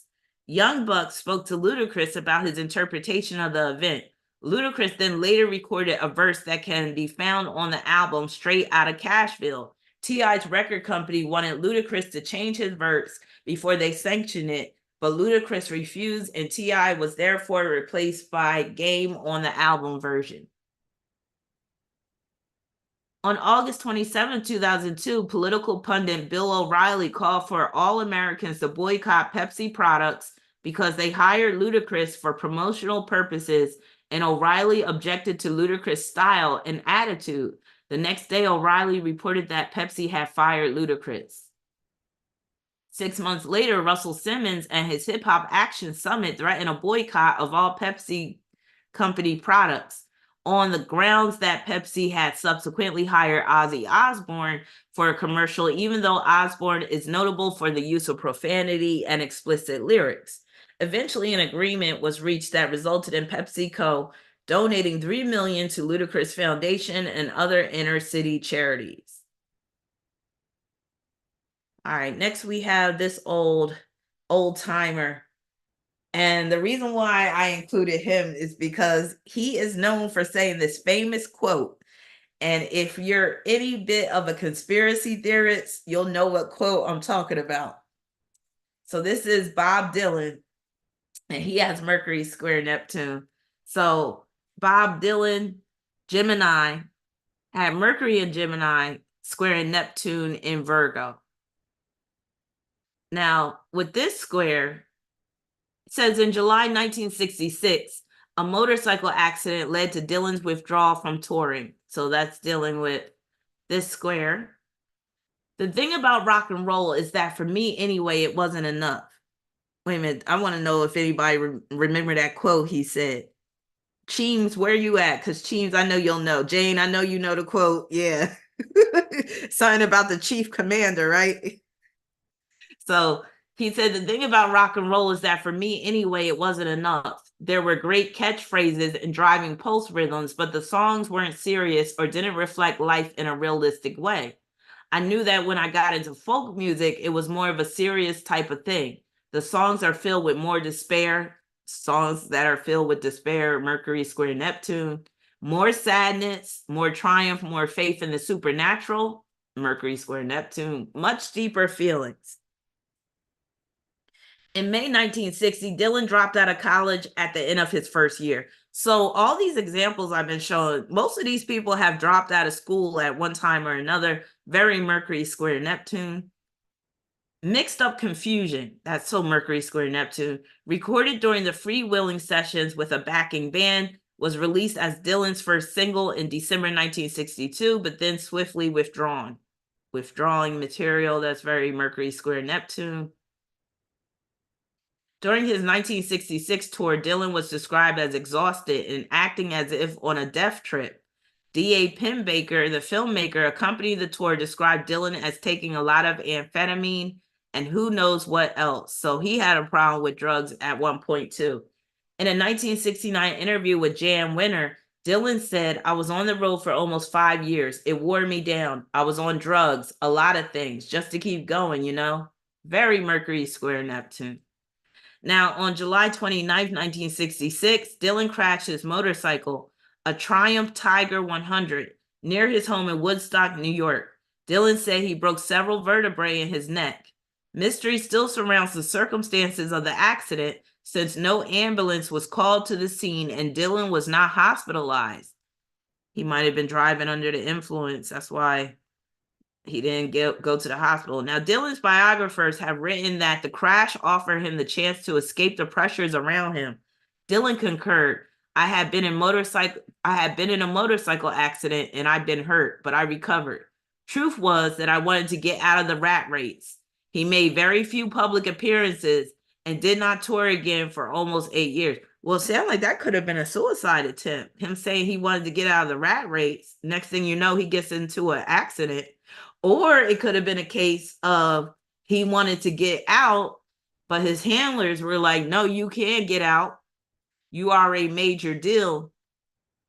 And next thing you know, they're like, oh, okay, well, you'll be worth more to us dead than alive, but he ended up surviving. Now, who knows? With Mercury square Neptune, it could be foul play at work or, you know, something that needs to be covered up involving that accident. Now, the Never Ending Tour commended on June 7th, 1988. Listen to that, the Never Ending Tour. So when I read this quote that he had said, it makes a lot of sense that he named this tour the Never Ending Tour. Commenced on June 7th, 1988. Dylan has played roughly 100 dates a year, a heavier schedule than most performers who started in the 60s. To the dismay of some of his audience, Dylan performances are unpredictable as he often alters his arrangements and changes his vocal approach. Critical opinion about the shows is divided. Critics such as Richard Williams and Andy Gill have argued that Dylan had found a successful way to present his rich legacy of material. Now, with Mercury and Gemini, you're just going to be prone to change things up. So that makes a lot of sense. Others have criticized his live performances for changing the greatest lyrics ever written so that they are effectively unrecognizable. That's very Mercury and Gemini, square Neptune and Virgo, and giving so little to the audience that it is difficult to understand what he is doing on stage at all. Alex Ross writes that his shows cause his songs to mutate, very Mercury square Neptune, so that no definitive or ideal version exists. Dylan's legacy will be the sum of thousands of performances over many decades. Every night, whether he's in good or bad form, he says, in effect, think again. Since 1994, Dylan has published 9 books of paintings and drawings. In November 2022, Dylan apologized for using an auto pen to sign books and artwork, which were subsequently sold as hand signs since 2019. So this is showing him deceiving his fans through the auto pen. Dylan has continued to perform songs from his gospel albums in concert, occasionally covering traditional religious songs.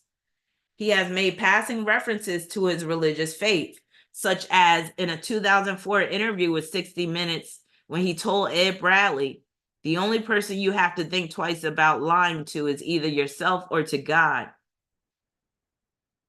He explained his constant touring schedule as part of a bargain he made a long time ago with the chief commander in this earth and in the world we can't see.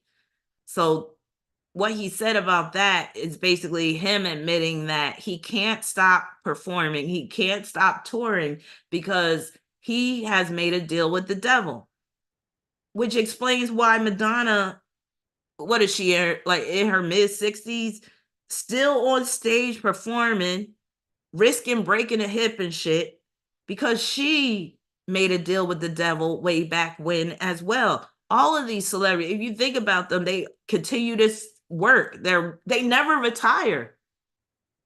They either never retire until like they work until they die, or somebody will delete them because they're worth more dead than alive. But yeah, he was basically telling the truth about how Hollywood and the music industry works, where once you sign on that dotted line, they have you, they own you forever. He made a deal with the devil, now he can't get out. Next, we have Gia. Now, I already covered Gia when we were dealing with another aspect. It might have been Venus Square Chiron or something, but we all know the story of Gia. If you don't know, Gia was a model, a very popular model in the 70s or early 80s who got strung out on drugs, and she ended up contracting HIV through a dirty needle, or it could have been through prostitution, who knows, and ended up succumbing to the AIDS virus. She had a very tragic life, so it's no surprise that she has Mercury square Neptune. So her Mercury and Leo square Neptune and Scorpio, like I said, that square between Leo and Scorpio is very deleterious. It can basically take you out of here. Now, this points to her mental health disorder, abandonment issues she had at the hands of her mother. But I also see this square as maybe her father was overstepping boundaries, and there was speculation that her father had molested her when she was young. Addictions, heavy drug use, theft, dishonesty. Of course, if you're an addict, you're going to be lying. Quitting modeling, skipping out on photo shoots, also the humiliation she faced, and just being scandalous in terms of her behavior, and the respiratory illness. So she ended up contracting pneumonia that was a result of her having the AIDS virus. So her story is very sad, very tragic. Basically, you could say she was swallowed up by the modeling world. She didn't stand a chance with that Mercury square Neptune. But this also shows that she was also dealing with some mental health issues from an early time before she even became a model, mainly due to her mother's abandonment. Oh, my bad. She got Mercury in Aquarius, not Mercury in Leo. Let me change that real quick.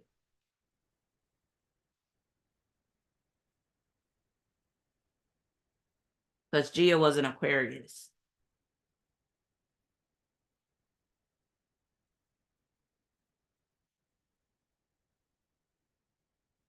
So the Aquarius Scorpio square can be very deleterious, especially in terms of you losing touch with the rational side of your mind. So you can be totally like in oblivion or experience a sense of oblivion. But yeah, okay. Next, we have Donald Trump. Now, Donald Trump got Mercury square Neptune, and he got it all over his face. I mean, he looks like he got secrets. It looks like he's told a number of lies over the years. And I still don't understand. And mind you, I'm not for either side of politics. I'm not with the Democrats. I'm not with the Republicans. I haven't voted. I've only voted one time in my life. And I think that was the who was that? It might have been maybe it was, I don't think it was the Obama election. Maybe it was. I think that was might have been when my sister, my Scorpio sister, was really pressuring me to vote. And I was like, okay, I'm gonna vote to just prove to you that voting is useless. So I don't participate in the whole politics world and all that type of stuff. But so I can look at both parties objectively. I don't like Biden and I don't like Trump. And it still boggles my mind that people actually took Trump seriously as a president. But I kind of get it too, because he was very successful in the world of real estate. But still, I'm just like, why would you take a guy like this seriously? But anyway, especially with some of his comments and stuff. Hey, little Astro chick. Well, I'm glad to be your inspiration. Thank you so much. But I gotta speed things up because I gotta get to the store, and plus I'm hungry. So Donald Trump, Gemini, with Mercury in Cancer squaring Neptune in Libra. So some of how this has played out. Basically, what I have is a bunch of quotes of him, because I was like, this will be fun, because we know that Donald Trump has said some crazy stuff over the years, has put his foot in his mouth consistently over the years. So what I have now is a series of quotes that are representative of this Mercury square Neptune in his chart. So you go to the hospital, you have a broken arm, you come out and you're a drug addict with this crap. Some of what he's saying is outrageous. Some of what he's saying is absolutely comical. Now, I have to admit, some of what Trump has said over the years has had me rolling. Like, he is funny as hell, but he's a Gemini. So Geminis just have that gift of gab, and they can be quite witty. They can be funny. They can have these snappy comebacks. You ever have second thoughts about something? Sometimes you have to toot your own horn because nobody else is going to do it. Great pillows. I actually use them, believe it or not. Donald Trump is my pillow guy. Also, the My Pillow guy is a huge Trump supporter. So I guess he was promoting My Pillow. Now, he said, I was dealt a lot of bad hands. That's something that Mercury square Neptune people could very well say. I was dealt a lot of bad hands. Now, hey, I'm the president of the United States. I'm not the president of the globe. So this is where he's being insular. That Mercury in Cancer makes him only care about this country. And that's why he's saying, hey, I'm the president of the United States. I'm not the president of the globe. Get it right. He said, and when you're talking about an atmosphere, oceans are very small. And it blows over and it sails over. Like, this right here has you scratching your head. Like, what the hell is he talking about? Oceans are very small. Oceans are huge. But that's Trump. That's his Mercury in Cancer square Neptune and Libra. Like, just saying nonsensical, just crazy stuff that had you scratching your head, that had you scrunching up your face. Like, what is he talking about? Let me just read this again. And when you're talking about an atmosphere, oceans are very small, and it blows over and it sails over. He also is quoted as saying, anyone who thinks my story is anywhere near over is sadly mistaken. So him saying people are, mistaking him, that's Mercury square Neptune. Him saying my story, that's Mercury in Cancer with Cancer ruling stories. Now, I know words. I have the best words. Remember, there's no such thing as an unrealistic goal, just unrealistic time frames. Now, there's nothing wrong with him saying that, but him basically believing that anything is achievable, anything's possible, no matter how outlandish it might be, how unrealistic it might be, that's his Mercury square Neptune. Now, it really doesn't matter what the media write as long as you've got a young, beautiful piece of ass. Now, you'll see with this Mercury in Cancer square Neptune and Libra, he basically humiliates women a lot. This is very much about humiliating women. That square with his Mercury in Cancer representing what he says about women, Neptune and Libra, where he's trying to humiliate women or keep women so-called in their place. You know how some men are. So let me just repeat this quote. You know, it really doesn't matter what the media write as long as you've got a young and beautiful piece of ass. There's an old German proverb to the effect that fear makes the wolf bigger than he is, and that is true. So him talking about fear is very much Mercury square Neptune, because much more often than you think, sheer persistence is the difference between success and failure. The worst things in history have happened when people stop thinking for themselves and listen to other people, and even worse, start following other people. That's what gives rise to dictators. So him being, again, very insular, very Mercury in Cancer, very subjective, very much about he has to protect his own, thoughts. Even him talking about history, very Mercury in Cancer, and him not wanting to listen to other people. That's that Neptune and Libra. Rules are meant to be broken. That is something a Mercury square Neptune person very well could say. Now, contrary to what a lot of people think, I don't enjoy doing press. I've been asked the same questions a million times now, and I don't particularly like talking about my personal life. Him talking about his personal life, that's Mercury in Cancer, with Cancer dealing with personal privacy. Living your words, walking your talk, and talking your walk. Okay. So the way he mixed that around, that's very Mercury square Neptune. A tiny leak can sink a ship.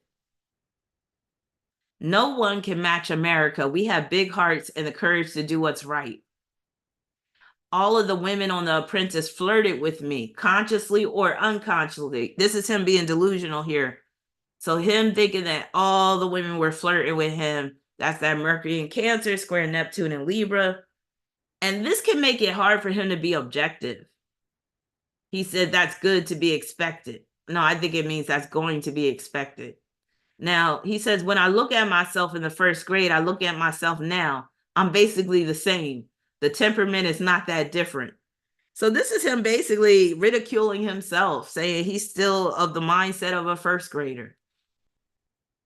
That experience taught me a few things. One is to listen to your gut. Him saying listen to your gut is very Mercury in Cancer. No matter how good something sounds on paper, the second is that you're generally better off sticking to what you know. That you have to leave your comfort zone. Very Mercury in Cancer, square Neptune and Libra. You are fake news. Mercury, square Neptune. We are no longer a leader. Putin has become the leader, and it's an embarrassment to our country. So him talking about an embarrassment to our country, Mercury and Cancer representing country nationalism, and embarrassment is the Neptune. Just remember what you're seeing and what you're reading is not what's happening. Operate your day-to-day business as if bad times are always here, which is a great precaution. Now, I agree with that statement right there. Nothing is easy, but who wants nothing? That's quite clever. Uncrustables are man's greatest delicacy. Now that has me scratching my head like, what the hell does he mean? Now I know those Uncrustables are those peanut butter and jelly sandwiches that are frozen. I think they're made by Smuckers, but I guess he really likes it. I heard he's a big fan of McDonald's too. Don't drink and tweet. He must have experience with that. Now, it's the outsiders who change the world. Relish the opportunity to be an outsider. Embrace that label. So with Mercury square Neptune, there could have been plenty of times when he was growing up where he did feel like an outsider. You've got to deny, and push back on these women. So this is one of the more controversial statements he said. So him saying deny, that's so Mercury square Neptune. So you've got to deny, and push back on these women. If you admit to anything and any culpability, then you're dead. You've got to be strong. You've got to be aggressive. You've got to push back hard. You've got to deny anything that's said about you. Never admit. Wow, so he's just admitting that it's okay to lie in his book, especially if a woman is accusing you of doing something inappropriate. Now, if Hillary Clinton can't satisfy her husband, what makes her think she can satisfy America?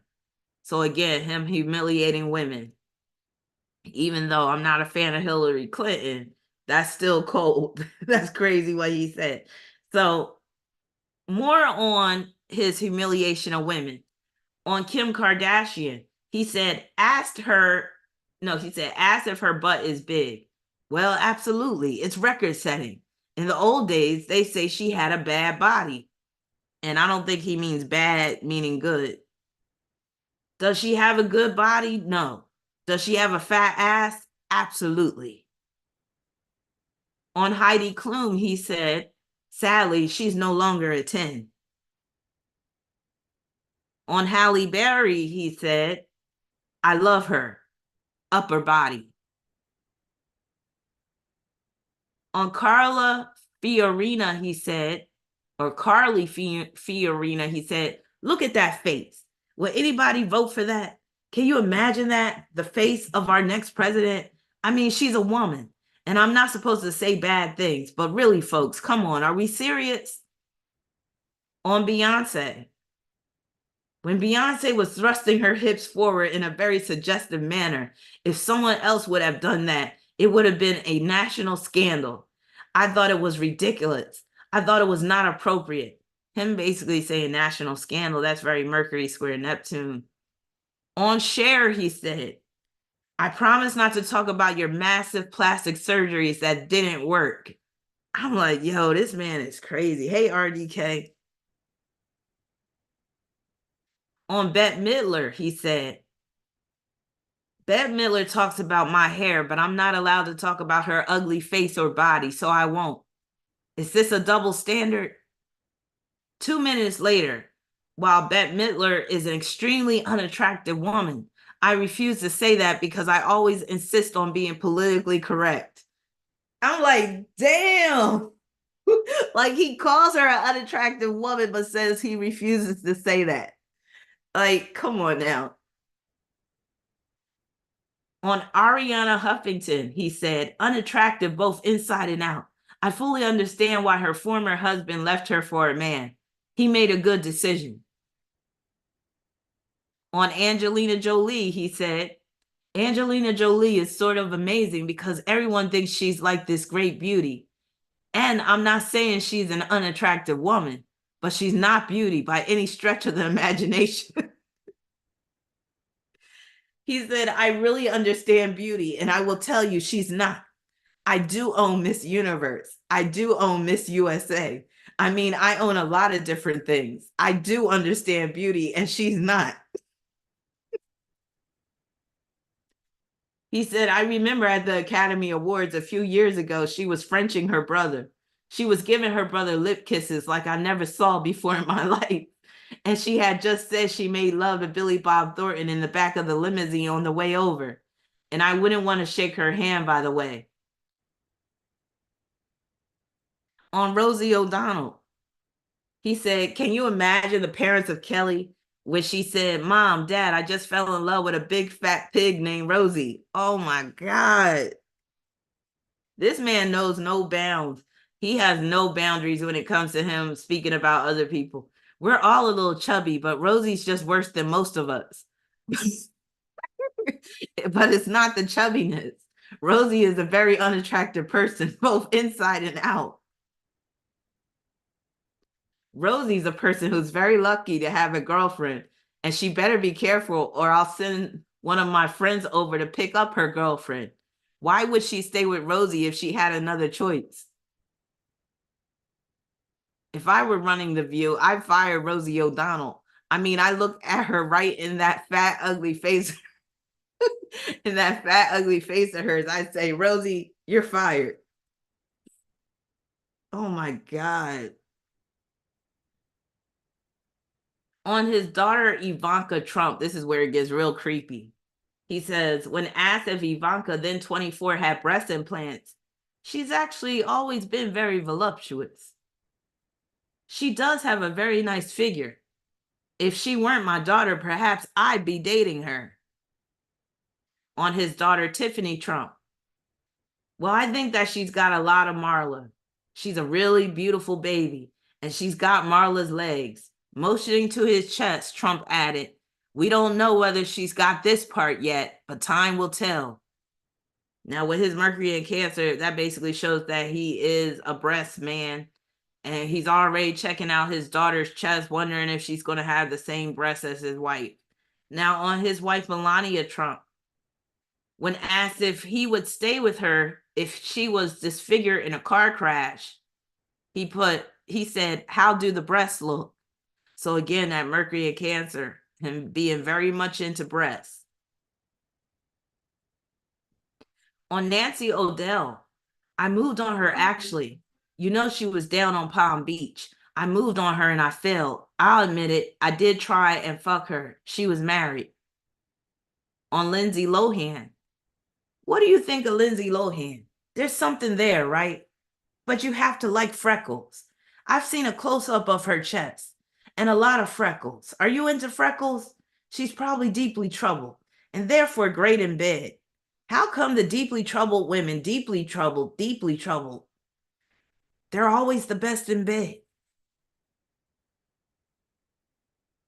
On Paris Hilton, he said, now somebody who a lot of people don't give credit to, but in actuality is really beautiful is Paris Hilton.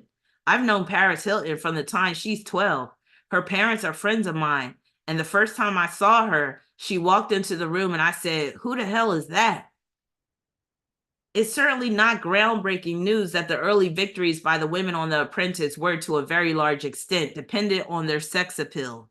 So he's basically saying that the women who won on The Apprentice, they were winning because of their sex appeal. Ask whether he's had sex with a black woman. Well, it depends on what your definition of black is.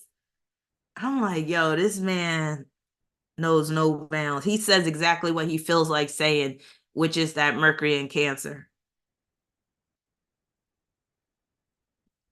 I've got to use some Tic Tacs just in case I start kissing her. You know, I'm automatically attracted to beautiful. I just start kissing them. It's like a magnet, just kiss. I don't even wait. And when you're a star, they let you do it. You can do anything. Grab them by the pussy. You can do anything. And he got elected despite saying this. You got all these Trump supporters despite this man's words being basically recorded in history. But people, again, they're just overlooking this stuff. It's crazy. So that was all that Trump said dealing with his Mercury square Neptune. And then next we have the creepiest creep of them all. I actually wanted to do a whole video about this dude. I still might do it because I have most of the PowerPoint done. I just got sidetracked. But when it was Scorpio season, I really wanted to do him and feature him as like the epitome of a dark-sided Scorpio. Some of you guys know who this is. Who is this crazy looking dude? Anybody know who that is? He's from the UK. And he was a big time like entertainment personality. He was a DJ. He started off as a DJ and then he started to host the Top of the Pops in the UK. And then he became this big time public figure. And he was like doing a bunch of charitable work, but with a hidden agenda. Yeah, he's a straight up monster, like for real. Now, this is where you can judge a book by its cover. So we have Jimmy Savile, Scorpio, born on Halloween. I mean, come on, you can't make this stuff up. And with him being a 31 birth number, 31 can deal with perversion. And he was a straight up pervert, big time pervert. That Jupiter in Aquarius is representing that there was no limitations to his perversions. He was even having sex with corpses in the morgue of the hospital. He went that far with it. So again, with that Jupiter in Aquarius quincunx that Pluto, that's showing like his sexual proclivities, like the perversion knew no bounds, like there was no limitations, and he was able to have free reign to basically abuse as many people as he could because he had connections. He had connections with the royal family even. He was advising Prince Charles and Princess Diana about their marriage back in the 80s. So some of how this played out with him, especially considering the fact that his Mercury is at 0 degrees Sagittarius, can join the Saturn in Scorpio. squaring Neptune at the 26th degree of Leo. So this is where he's a bald-faced liar. Volunteer work is an avenue for his nefarious plans. Victimizing children trumps any moral or code of ethics he may have had. Can't keep his hands to himself, groping. The vulnerable and infirm were not safe around him because he abused a lot of people in hospitals. He was claiming that he was doing public service by making appearances and sitting with sick people, including sick children, and he would sexually abuse them when no one was looking. And a lot of the hospital staff knew what he was doing and would look the other way. So him being a sex addict, mental depravity, no distinction or boundaries in terms of sexual desires, which is why he resorted to necrophilia eventually. You know, when people have addictions, eventually they're going to want to up the ante. And when we're dealing with sexual perversion, and they're going to just keep on upping the ante. So it got to the point where dealing with live people wasn't good enough for him. He started to molest the bodies of dead people. He would sometimes let the truth slip out. Yeah, he was never held accountable. He was never put on trial for his crimes. He was never convicted, again, because he had connections high up with the royal family. So they protected him, as well as the clergy. He had connections with the priests in the Catholic Church, and they protected him as well. And this is another crazy part. They said that he would sleep with his eyes wide open as a child. That's just showing he was a crazy fiend, goblin type of character from an early age. You know, they say sociopaths are made and psychopaths are born. So I believe he's one of the latter. Like, he was a straight up psychopath. He was born that way. And him sleeping with his eyes wide open, they did say he had some type of disorder. But on a spiritual level, to me, that's like a demon has totally taken over him as a child. And basically, he was living his life as a demon in the flesh. But basically, that concludes my Mercury square Neptune video. Thank you, Kawaii Honey, for sponsoring yet another video. And I really enjoy doing this. I love Neptune aspects involving Neptune, especially challenging aspects. But I like the positive ones as well. But yeah, Ellie said, how can anybody sleep with their eyes open? Yeah, exactly. To me, I'm like, that was a demon taking over him from an early age. Yeah, crazy, crazy. If you want me to actually do a whole reading on him, you know, I might do it. I'm not sure, because I got a whole list of people to be doing readings on. I still got some more sponsored videos to put out. The next sponsored video, though, will be positive. So I had one of my viewers come to me and she was like, you know, I know you focus a lot on the negative side of life, but I want to sponsor a video that deals more so with the bright side of life and a positive influence. So that's coming up next. So if you want to see more of the light side of things, check out the next sponsored video. Hopefully I'll be able to put it out in the next day or so, because it is almost finished. And yeah, if you would like a reading, you could go to my website. I'll post the link in the description section after I close out this live. And I want to do another live stream very soon, maybe in the next day or so. Not even dealing with a sponsored video, but just to, you know, talk about the current cosmic weather, like what's going on, what's coming up. You know, Mercury's about to turn retrograde. We got the lunar eclipse on the 25th, the solar eclipse on the 8th.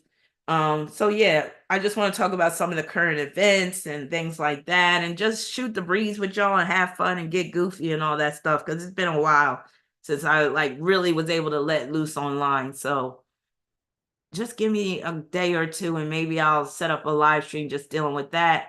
But the sponsored videos will be coming soon. I got like maybe 5 to do coming up. So I got some content for y'all, but you got to bear with me because Saturn and Pisces is squaring my sun. Like, I haven't been able to really operate at full capacity for a while now, because if you remember, Neptune was squaring my Mars. I just came off of that transit. It's actually still kind of affecting me. So that really zapped my energy. And then Saturn squaring my sun right now, like, is zapping my energy. It's making me unmotivated. It's just, I just can't wait till these transits like fully release me from their grip. And if anybody else is dealing with some challenging transits right now, just know that they too will pass. That's the beauty of astrology.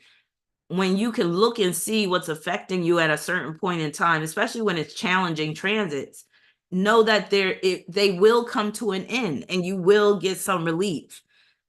It reminds me of this client I did a reading for, and it's actually kind of it was really a tragic situation. But this one client, she was a one and done client, because I have repeat clients, but then I got some clients that are one and done. They get one reading with me and I don't ever hear from them again. It might be they didn't like my delivery, or they didn't like my style, or maybe I gave them all they needed to get in that one shot. But anyway, there was this one client, and she was suicidal. And I could see like she was dealing with some heavy transits of outer planets that really made her feel like just throwing in the towel and just giving up. So I was trying to convince her, like, look, if you can hold out, these transits are going to pass. And I was giving her the time frame of when the energy of these transits was going to lessen and lift, and she was going to be given some mercy and stuff. But she didn't want to hear it. She just wanted to dwell on the negative, and she just wanted to like basically check out. Now, I don't know if she actually did. I don't know if she's still on this earth, because I haven't heard back from her, but I'm hoping that she was able to come out of those negative transits and basically gain a new lease on life, because that was one of the most heart-wrenching calls I did. I remember I was burning sage after that call, because it was just like I was absorbing all of that negative energy that she was giving out, and I was trying to provide solutions, and I was trying to give her hope, like, it's these transits that are on you right now that's making you feel hopeless. And I was like, this too shall pass. But sometimes these transits are so heavy. And then considering what the person has in their natal chart, let's say she had Mercury square Neptune. I can't even remember her name. I can't remember what her chart was, what was going on in her chart. But she obviously had some aspects in her natal chart that caused her to just want to dwell on the negative and what she didn't have and what wasn't working in her life. So whatever I was saying to try to instill her with hope just wasn't working. So again, it just shows you what's in your chart will dictate how you handle these transits. So for me, in particular, because I'm a Sagittarius and I like to remain optimistic, I can deal with certain heavy, messed up transits better than someone who, let's say, is, they got their sun in Capricorn and Mercury in Capricorn, or they got Pisces energy that's really making them feel hopeless and helpless. Hey, Tara. So again, sometimes we may judge people and look at them like, oh, you're weak, or you're being too negative. I can see things lifting and you'll have another chance to make things right, or, life is going to get better. But if they have certain aspects in their chart, such as Mercury square Neptune, or Sun square Saturn, or Moon conjunct Saturn, it doesn't matter what you tell them about what's coming ahead in terms of positive energy. They still may not be able to get that hope that somebody else has, that has a chart that makes them more prone to be optimistic, makes them more prone to have hope. Because some people truly have a challenge with being hopeful. And sometimes hope is the only thing to hang on to, right? Without hope, can we really say, there's going to be a brighter day when we're dealing with some of our darkest days? So yeah, we can't ever give up hope. And with Pluto being in Aquarius, that you could say the powers that be, or the evils that be, they want to destroy hope. They want to eliminate hope. They want to eradicate hope in people so that we just succumb to whatever dictates they lay on us. But I still have hope. I still have hope for a brighter day. I still have hope that, I'll be able to do some of the things that I set out to do. Even with Saturn squaring my sun right now, I still have hope. But again, that's because of certain things in my chart that enables me to remain optimistic and hopeful. So again, if you're dealing with someone and you're trying to cheer them up, but nothing seems to be working, you're trying to instill hope in them, but it's not working. Think about what's in their natal chart that can make it seem like their problems are insurmountable. That can cause them to lean more on the side of, I just want to drop out of life instead of living to fight another day. So I'm just putting that out there. With it being Aries season, just look before you leap. I know Aries can make one spontaneous and impulsive, but try not to give into that urge if it should visit you. Now, sometimes it's good being spontaneous, but in this day and age, you got to be careful. You got to tread carefully because there's a bunch of crazy people out there. Like I was telling my daughter the other day, because she got into it in a road rage situation. And I was telling her, especially with her Mars being an Aries and it's Aries season, I was like, be careful. I was like, don't confront somebody ever again like that because people are nuts. People are packing heat and they aren't afraid to use it nowadays. And with it being Aries season, tempers can easily flare. So just try to, take it easy, try to be in chill mode, and think about something new that you can pursue because Aries is very much about new beginnings. It is very much about new starts, fresh starts. So yeah, I'll just leave y'all with that. But thank you very much for attending this live stream. For those that couldn't make it, you'll catch the replay. Hopefully the chat will be showing. The last time the chat wasn't showing. I don't know if it is now. I got to click on it and see, but I had set it up to replay the chat, but it just wasn't showing. YouTube is acting crazy sometimes. But yeah, peace, many blessings.